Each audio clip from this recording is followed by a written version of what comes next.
Padre, tu palabra es mi delicia y mi solaz. Guíe siempre. Hoy, como ven, acabo de decir la número 8 de esta serie, Salmos Mesiánicos, la traición al Mesías. Hemos estado estudiando de ese cuerpo, de ese conjunto, de ese grupo de salmos, el libro como tal, el libro de los salmos que fue escrito unos 1000 años antes de que Jesús de Nazaret, el Hijo de Dios, viniera al mundo. Y allí, en ese libro llamado Los Salmos, se encuentra un grupo, un conjunto, un cuerpo de salmos que hablan acerca del Mesías. Recordemos que en la persona de Jesús encontramos el verdadero significado cristológico de estos salmos.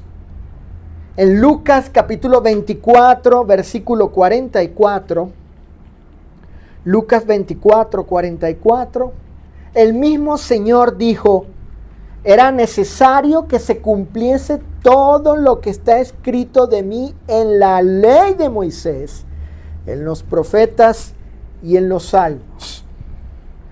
Así que él mismo está diciendo aquí, el Señor Jesús, el Maestro, confirma, corrobora que en esos escritos, en esos documentos llamados los Salmos del Antiguo Testamento, se escribieron de él, se escribió acerca de él, de su persona, de ciertos hechos, eventos, etc.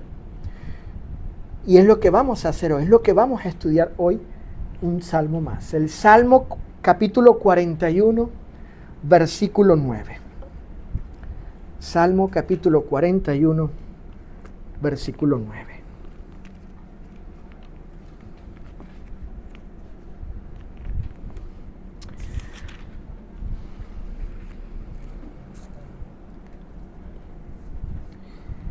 Y como he mencionado anteriormente, la idea es que conozcamos bien acerca de estas profecías que anunciaron anticipadamente acerca de la venida de aquel que sería el Mesías, el Rey Mesías, el ungido, el divino Mesías, el Salvador del mundo. Y luego cómo esas afirmaciones, esos postulados, aquellas cosas que dijeron los profetas, se cumplieron en la persona de Jesús. Así que tenemos esta evidencia profética de que ciertamente Él es el enviado, el consagrado, el Mesías, el Cristo. Así que mucho más que, o además, mejor dicho, además de adquirir conocimiento de estas cosas, y explicar el pasaje de Lucas cuando dijo el Señor que en los salmos se escribió de él, además de ello, de adquirir ese conocimiento.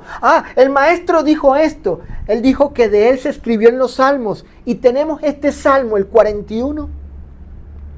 Además de adquirir esa capacidad, ser diestros, competentes en poder citar la escritura y decir, aquí está la evidencia. Aquí están los pasajes, esta es la explicación de cómo aquello que se dijo se cumplió en la persona de Jesús. Es para que también hagamos más fuerte, hijo, más fuerte, Sofi, hermanos, hermanas, más fuerte nuestra convicción, nuestra confianza, nuestra certeza y seguridad de que Jesús es el verdadero Mesías. Que nuestra fe sea más sólida, inconmovible en aquello que hemos creído con respecto a Él. Aquí está la evidencia que Dios le ha comunicado al hombre y le plantea acerca de Él. El Salmo 41, versículo 9, que es el salmo del cual estaremos tratando en esta lección, dice así la Escritura: aún el hombre de mi paz, en quien yo confiaba, el que de mi pan comía, alzó contra mí su calcañar. Miren, el primer postulado que vamos a estar considerando y haciendo las reflexiones pertinentes es el siguiente: la identidad del traidor del Mesías. Eso es lo primero que vamos a ver aquí, tía. La identidad. ¿Quién era ese? ¿Quién era ese? Cómo la Escritura lo describe y luego los evangelios hablan de él, cómo testifican, cómo en base al testimonio de ellos, de lo que ellos vieron y vivieron, de la identidad del traidor.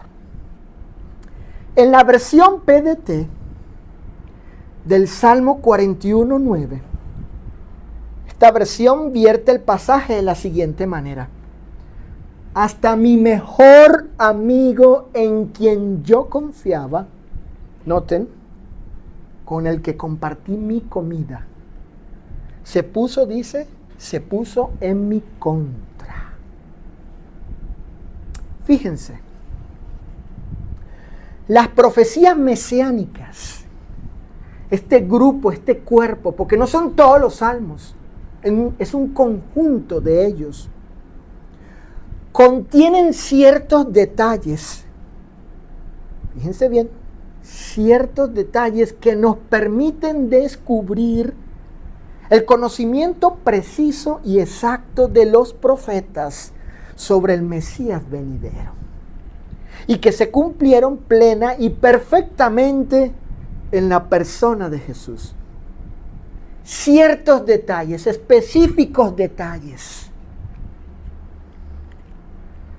que al leerlos, por ejemplo aquí en esta profecía, en la profecía del Salmo 41:9, y luego cuando ocurren esos detalles en la vida de la persona del Señor por ciertos hechos, nos damos cuenta de cómo los profetas, como David, tenían un conocimiento preciso y exacto de lo que iba a ocurrir. El Mesías, nuestro Señor, el ungido de Dios, no fue traicionado por un enemigo, sino por uno que, y así lo vierte, lo traduce la Biblia de las Américas en el Salmo, dice que fue traicionado por uno que era de confianza, uno de confianza. Este detalle específico es muy significativo, porque la traición vino de quien menos se esperaba. ¿Quería Jesús realmente sufrir la traición? No lo creo, no creo. Él no provocó esto. Por tanto, se demuestra que fue un acto, fíjense bien, la traición fue un acto voluntario, deliberado, intencional de Judas, del traidor. Él se convirtió, fíjense bien, se convirtió en traidor. No nació traidor. No nació traidor. Se convierte en traidor, así como lo declara el Evangelio de Lucas. La versión PDT, Palabra de Dios para Todos, vierte el pasaje de Lucas 6:16 de la siguiente manera: Judas, hijo de Santiago, Judas Iscariote, o más bien Judas Iscariote, para ser exacto, Judas Iscariote, quien luego se convertiría, fíjense bien, convertiría en un traidor. Hubo un cambio en él. Él no nació traidor.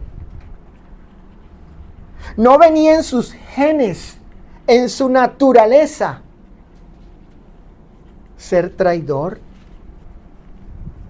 Por eso no se puede decir, es que él ya venía así, él nació así, él fue preordenado, predeterminado para que fuese. No, no es así. Esta versión traduce correctamente el texto griego cuando dice el texto griego que Judas se convierte en un traidor. Y eso es muy importante tenerlo presente. Fue una elección de él convertirse en esta clase de hombre al cual Dios ya había visto desde antes. Y por eso lo profetiza, que habría un traidor en el grupo de los íntimos discípulos del Señor Jesús. Para que cuando eso ocurriera, supiéramos que Él era el Mesías, el verdadero Rey Divino Mesías. Ahora fíjense, la versión Torres Amat traduce parte del Salmo. Y esta interesante versión describe la relación. Yo deseo que ustedes observen eso. La relación que ciertamente hubo entre el Mesías, el Cristo, el Señor, con su discípulo, con Judas. La versión de Torres Amat del Salmo 41:9, esa parte dice, un hombre con quien vivía yo en dulce ¿qué? En dulce paz. Así era la relación entre el maestro y su discípulo. Era así, una relación en dulce, una buena comunión, una buena amistad. Llegó a ser parte de ese grupo de discípulos particulares, especiales, llamado apóstoles. Sin embargo, y como ya leímos en Lucas, Él se convirtió en esta clase de hombre, en el traidor. En el Evangelio de Mateo, si abren sus Biblias ahí, en Mateo capítulo 26, versículos 14 y 15, dice la Escritura, entonces uno de los 12, que se llamaba Judas Iscariote, fue a los principales sacerdotes y les dijo, ¿qué me queréis dar ¿qué me queréis dar y yo se los entregaré? Dice el texto. Yo se los voy a entregar.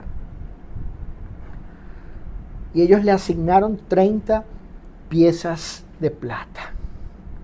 El evangelista, Mateo en este caso, allí nos comunica, nos hace saber que que era uno de los 12, lo primero que vemos aquí. Ahí subrayen eso, marquen eso, él era uno de los 12, no era cualquier hombre. Era aquel hombre con el cual el Señor tenía una dulce paz, una buena comunión, una relación de amistad. Pero él decidió entregarlo. Buscó la manera de entregarlo. Y obviamente vemos aquí la motivación, que era algo. Él quería algo. Y le ofrecieron dinero por ello. Además de ese detalle que vimos, porque el primer detalle que observamos aquí, ese detalle específico, es que era el traidor fue un amigo íntimo del Señor, del Mesías, uno cercano a él, no fue un enemigo, no fue un detractor de Cristo, fue alguien muy, muy cercano, muy, muy íntimo, muy personal a él. Ese es el primer detalle. El segundo detalle que vemos aquí es que este hombre comería pan con él. Y lo que representaba parte de la amistad, de ser un discípulo cercano, íntimo, no cualquiera era llamado por un maestro, por un rabino a ser un discípulo así. Y atenando a alguien muy, muy, muy cercano al Señor, al Maestro. Bueno, al punto de que en la Pascua estuvo con él. Él llamó a estos que eran sus discípulos nada más, a sus íntimos amigos. En Mateo capítulo 26, verso 23, dice la Escritura: el que mete la mano conmigo en el plato, ese me va a entregar. El que mete la mano conmigo en el plato, ese me va a entregar. El detalle específico tiene que ver con el hecho de que el traidor comería en la misma mesa con Cristo. Y lo que representaba el comer allí entre ellos, esa aceptación, esa comunión entre ellos, cercano él a Cristo, y ahí estaba, ya se había propuesto entregarlo. En Juan capítulo 13, verso 26, Juan 13, 26, respondió Jesús: a quien yo diera el pan mojado, aquel es. Y mojando el pan de la Pascua, porque están ahí en el contexto de la Pascua judía, él con sus amigos, con sus íntimos, con sus discípulos, los apóstoles, con quienes tenía esa relación. Entre ellos, ahí estaba el traidor, y dice el Señor que él iba a darle pan, el pan mojado al traidor. Y mojando el pan lo dio a Judas Iscariote, hijo de Simón. Juan 13, 26. Por tanto, el rey David, porque estamos en el Salmo 41, 9, el rey David, quien escribió este salmo, fíjate, Mirna, unos 1000 años antes de nacer Jesús, el Señor, el Maestro, el Mesías, el ungido, el Cristo, antes de nacer en Belén de Judea. David, por la revelación del Dios omnisciente, quien le permitió al profeta David mirar hacia el futuro. Estaba David en su tiempo, en su época, 1000 años antes aproximadamente de nacer el Maestro, el Señor, en Belén de Judea. Y el Espíritu del Señor le revela ciertos eventos del futuro. Y eso lo dice el apóstol Pedro en Hechos 2:31. En la Biblia de las Américas, en Hechos 2:31, el apóstol Pedro nos aclara que Pedro veía el futuro, vio el futuro acerca de ciertos hechos del Mesías.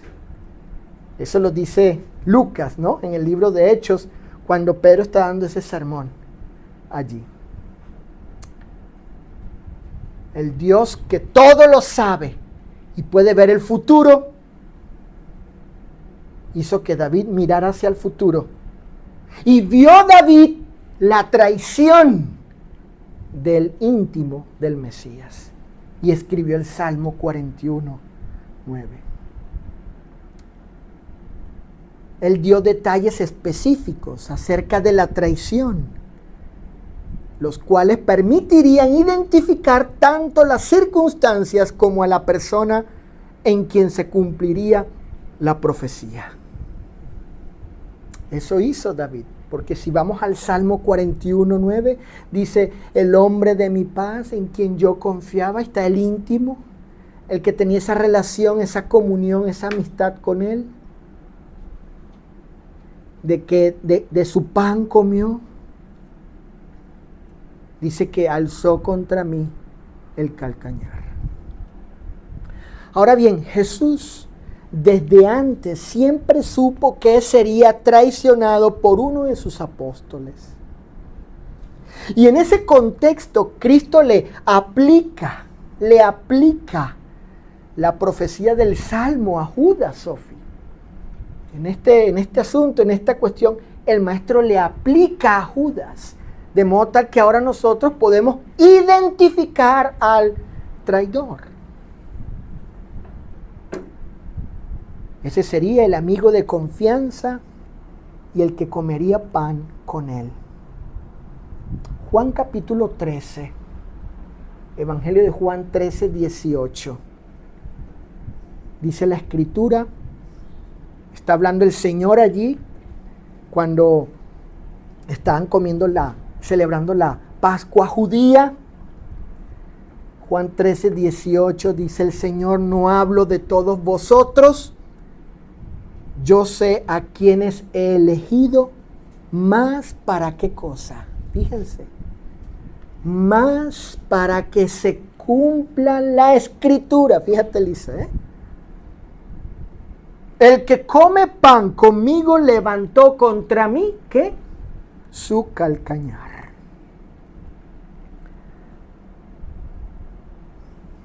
Ahí el maestro cita el Salmo. Cita el Salmo porque estaba ya por consumarse. Estaba en proceso y estaba por consumarse la traición. Fíjense que el maestro dice: para que se cumpla, para que se cumpla. Y recuerden el texto de Lucas 24, todo lo que está escrito de mí en los Salmos. Todo tenía que cumplirse. Luego el versículo 21 de Juan 13, dice el versículo 21, habiendo dicho Jesús esto, el 21, se conmovió en espíritu y declaró y dijo: de cierto os digo que uno de ustedes, ¿qué cosa? ¿Cómo dice? Me va a entregar uno de ustedes. Y luego el versículo 26, respondió Jesús: a quien yo diere el pan mojado, aquel es. Y mojando el pan lo dio a Judas Iscariote, hijo de Simón. Así que el evangelista nos da estos detalles de aquel momento cuando el Señor cita la Escritura, cita el Salmo, porque la traición ya estaba llevándose a cabo. La Escritura se cumpliría, fíjense, la Escritura se cumpliría porque allí estaba aquel de quien se escribió y en quien tendría su pleno cumplimiento, es decir, el Mesías.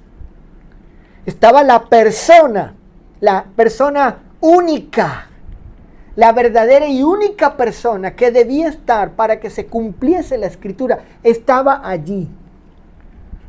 Ya era el tiempo, ya era la ocasión, ya era el momento, ahí estaba la persona del Hijo de Dios. Porque de él pues se escribió esto y en él tendría su pleno cumplimiento, la profecía de la Escritura. Observemos otro detalle en el cumplimiento de la profecía. Y este tiene que ver con la naturaleza divina del Mesías. La naturaleza divina, aunque era hombre, aunque Jesús era un hombre pleno, verdadero hombre, pleno hombre, no era solamente hombre, verdadero hombre, también era verdadero Dios. Es decir, por su conocimiento anticipado de todas las cosas, las de Él, la de Cristo.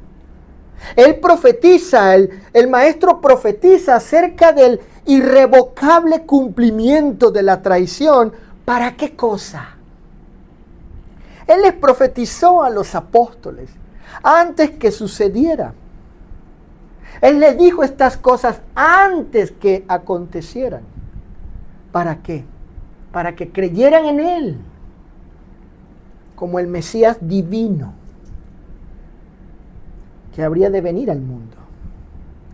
En el Evangelio de Juan, capítulo 13, versículo 19, el Señor les dijo a los apóstoles: desde ahora os lo digo antes, fíjense ese detalle, antes que suceda.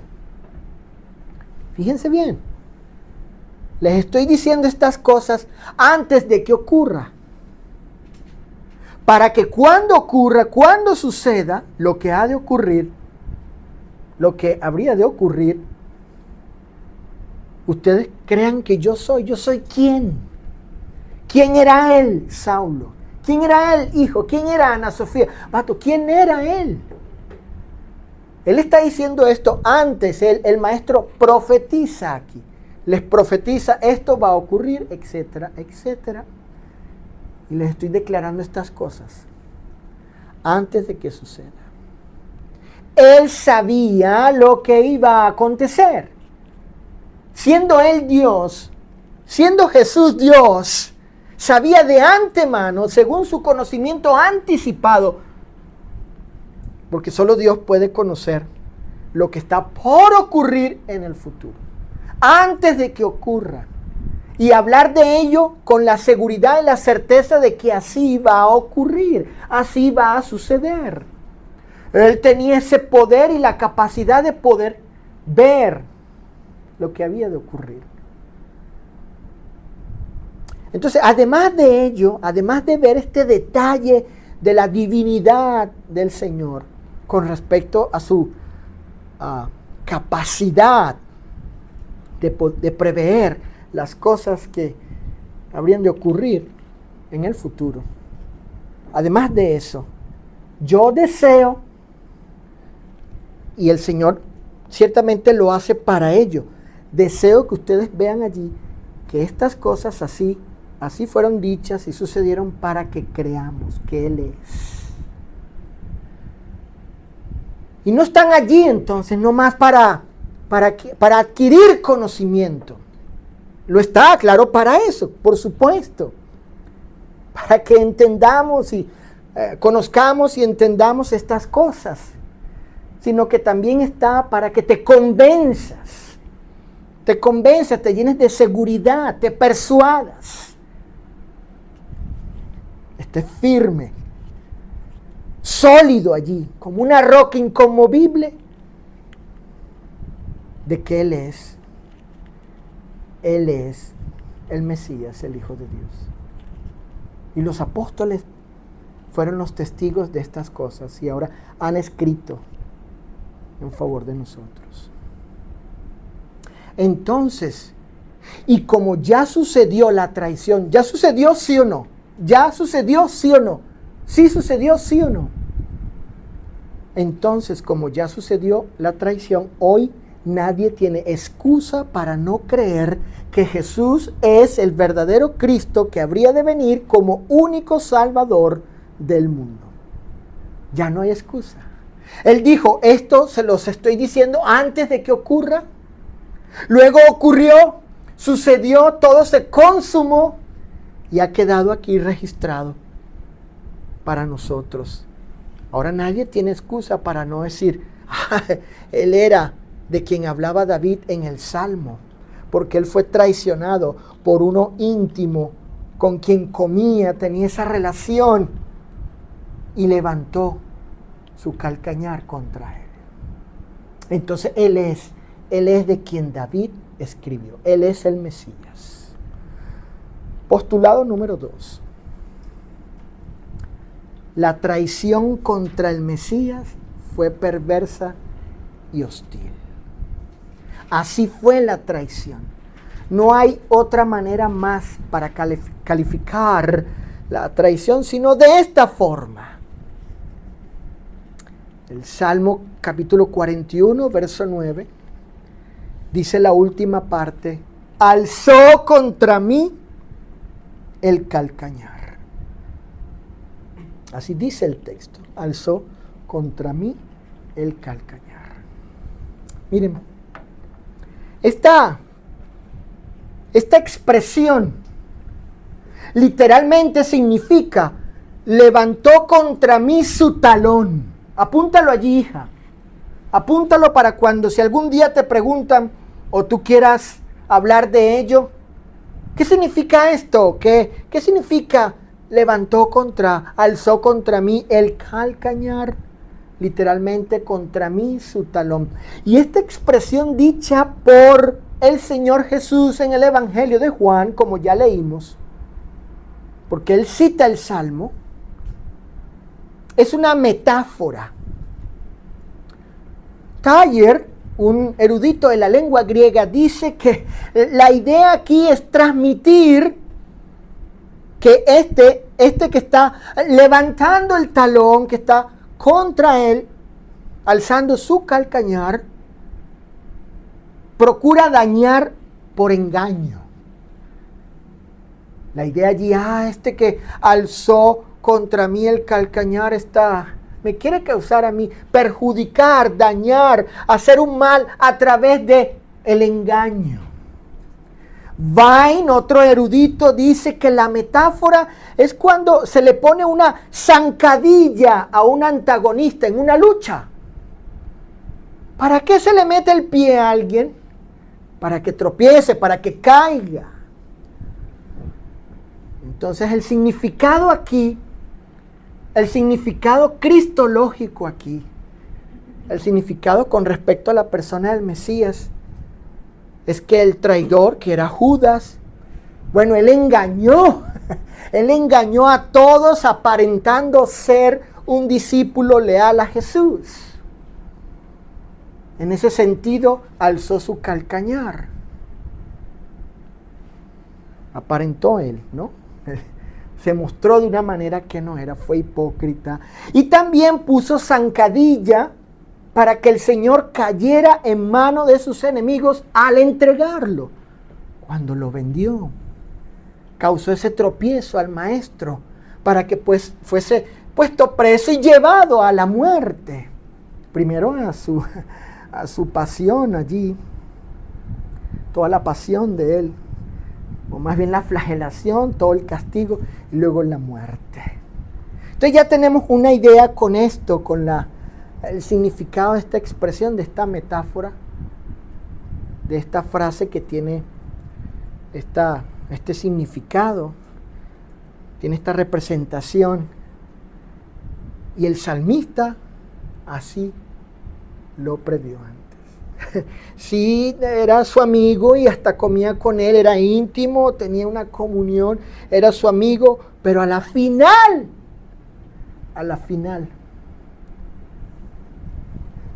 se convirtió en su traidor.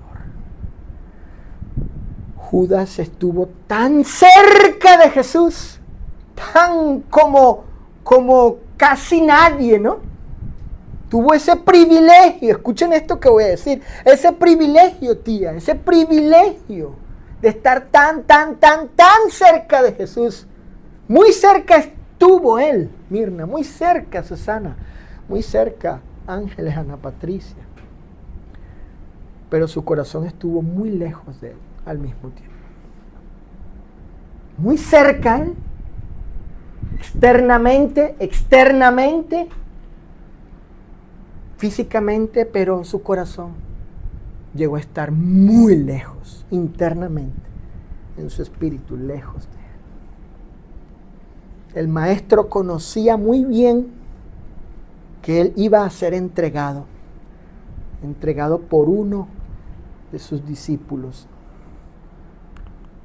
Dice Marcos capítulo 9, 31, que él estuvo enseñándole a sus discípulos y les decía a ellos, fíjense lo que él les declaró, Jesús, el Hijo del Hombre, que es otro título del Hijo de Dios o del Mesías.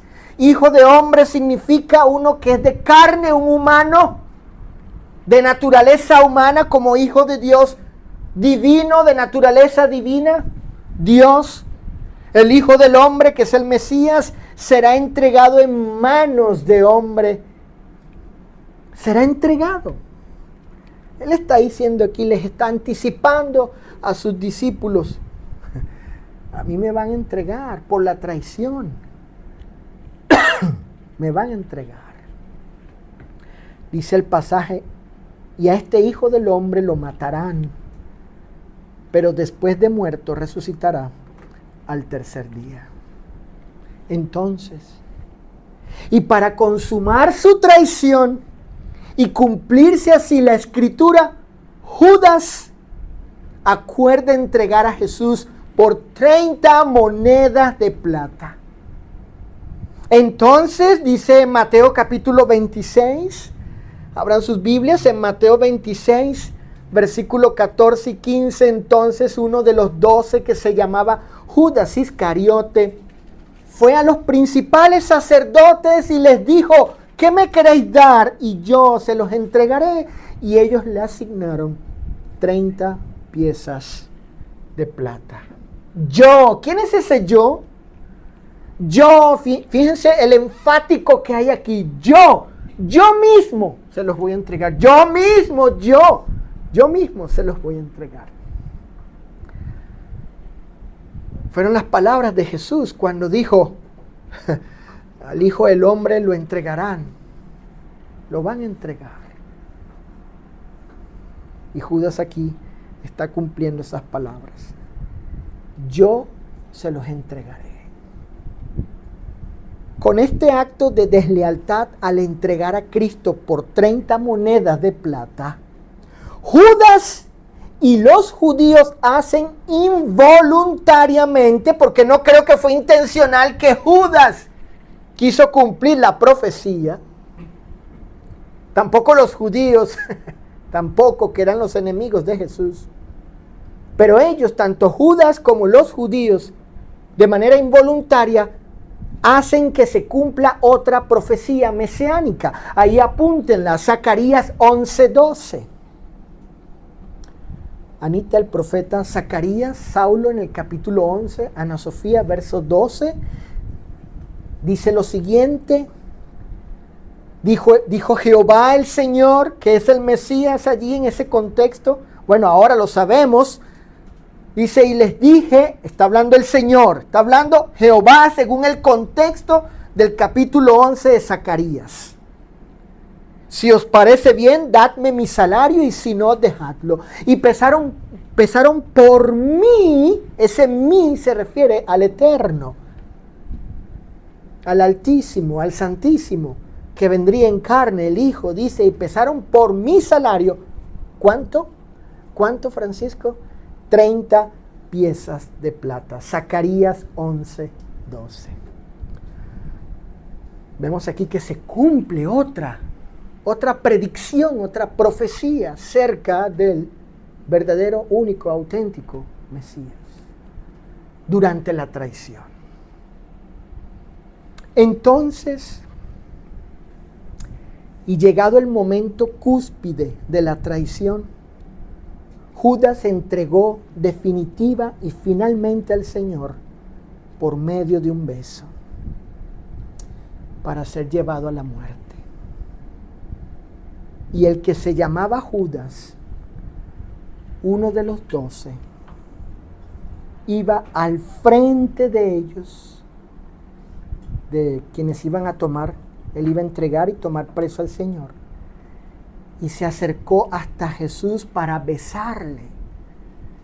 Entonces Jesús le dijo, ¿qué le dijo el Señor a Judas? Con un beso entregas al Hijo del Hombre. Así fue la entrega.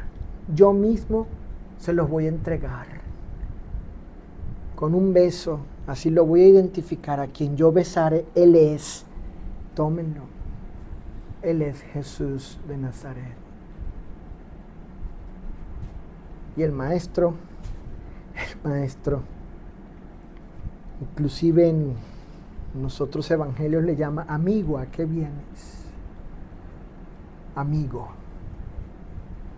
Este íntimo, Cecilia, este de confianza,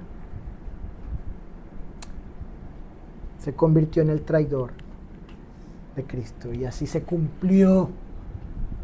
Ahí están los hechos. Ahí están los hechos. Y los apóstoles son testigos de esos hechos. Ellos vieron cuando Judas besó al maestro para entregarlo. Y así consumarse plenamente el salmo, la profecía. Ese a quien estaban besando por este hombre era el ungido de Dios, el Cristo. Pero sucedió que Pedro, Él intentó evitar la captura del maestro. No obstante, el Señor le dijo a Pedro, pero ¿cómo entonces le dice? Porque agarra a Pedro una espada, hijo, la desenvaina y le corta la oreja a uno de los soldados que habían llegado. Y el Señor le dijo, ¡no! Y luego le dice en Mateo 26:54, bueno, el evangelista relata allí las palabras del Señor en Mateo 26:54 y dice el maestro, pero oye Pedro, pero ¿cómo entonces se cumplirían las escrituras?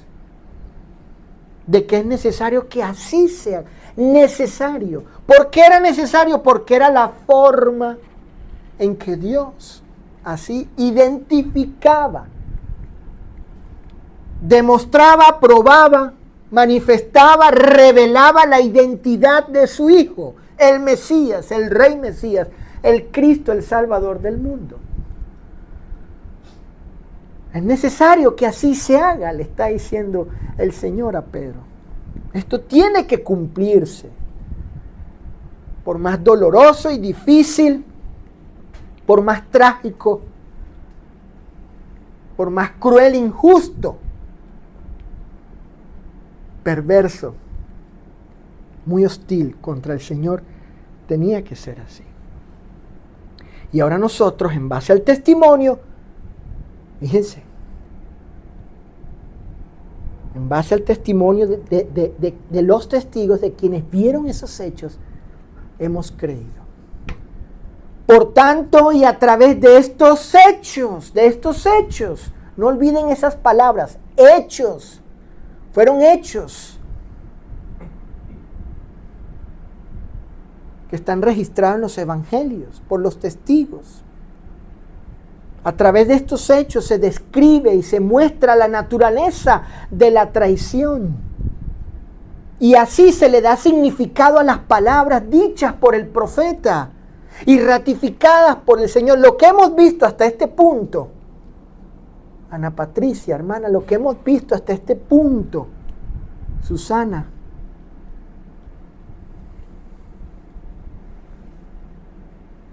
con estos hechos, esta entrega, esto que hizo Judas, esto que hizo él, podemos entender el verdadero significado de la expresión levantó contra mí, ¿qué? Su calcañar. Esto que ustedes han leído, que hemos leído, que hemos aquí, donde hemos puesto nuestra mirada, nuestros ojos, nuestra mente reflexionando, nos permite entender el significado, ciertamente, de cuando el Salmo dice, levantó contra mí su calcañar. Sí, hay un significado literal, levantó, se opuso contra mí, levantó contra mí su talón, pero aquí está el significado cristológico, la traición.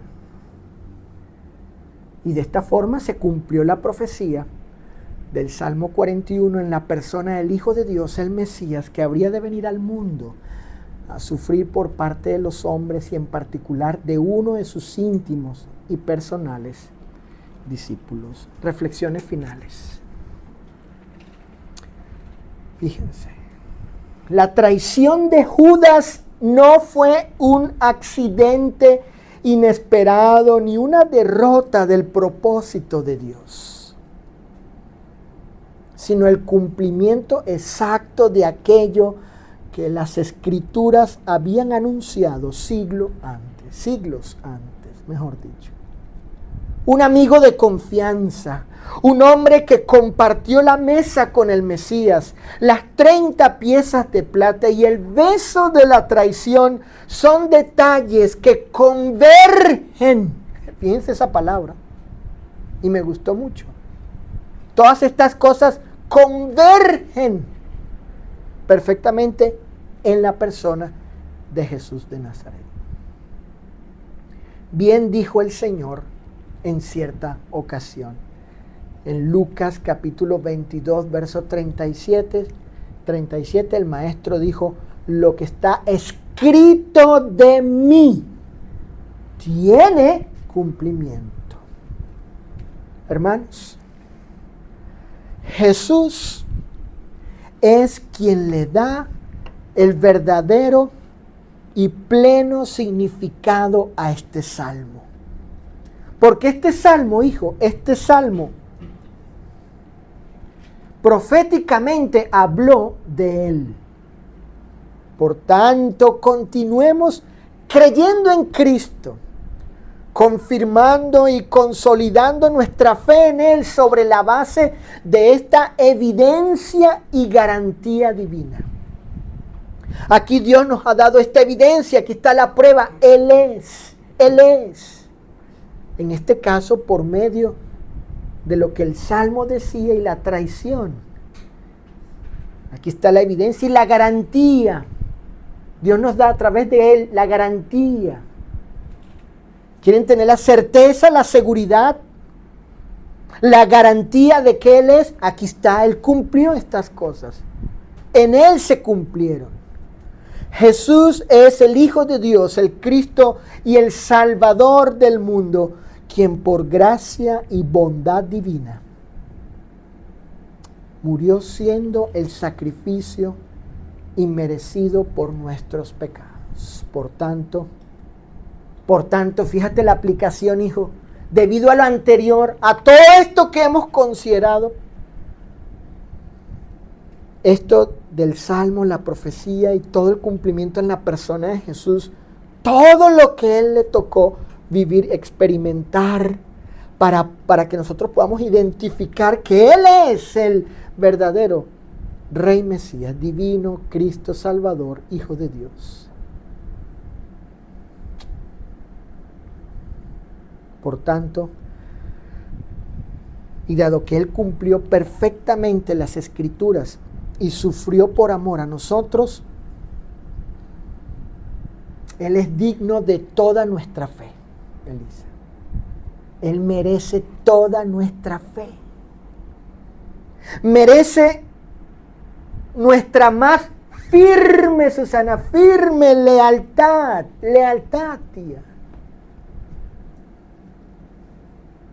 Y merece también nuestra reverente adoración. Padre, tu palabra es mi